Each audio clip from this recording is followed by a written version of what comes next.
Old bones give up their secrets.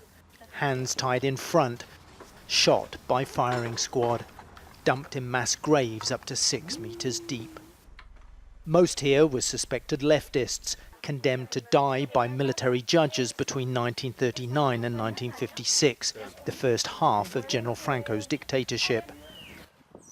Now, forensic archaeologists and anthropologists are trying to match remains to names and return them to surviving relatives.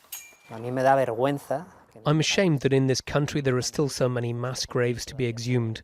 This is a question of human rights, and here, crimes against humanity have been committed. This is about democracy. It's been 43 years since Franco died, and so it's very difficult to comprehend why there's never been a coordinated effort by any government since then to exhume and identify tens of thousands of victims of his regime. In part, it seems due to lack of funds, in part due to lack of political will.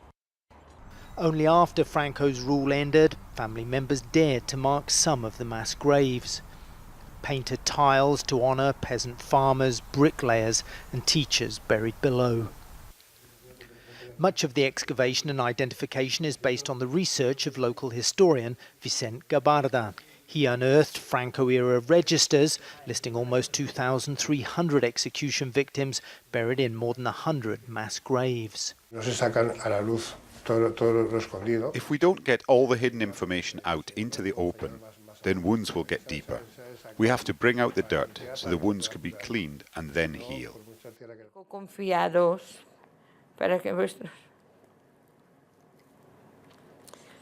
This is a farewell letter from one of the dead to his parents shortly before he faced the firing squad. I'm not a thief or a murderer. Please raise my daughter as the child of an honest working man. José Peiró was executed in Paterna in November 1939, 8 months after the Civil War ended. He was a bus driver and member of the Socialist Labour Union, UGT. His only child, Pepita, was just a toddler. All things considered, I can't say I had a bitter childhood, but something was always missing, and I have just had to live with that loss and with that pain. Pepita hopes her father's remains can be formally identified within weeks. I hope he is there, and I hope my arms can do what my mother wanted, to pick him and bring him home and bury him next to my mother. That's what she must have wanted. She, like thousands of other families, is waiting to reclaim these damp bones. Loved ones waiting to go home. Carl Penhall, Al Jezerra, Paterna, Spain.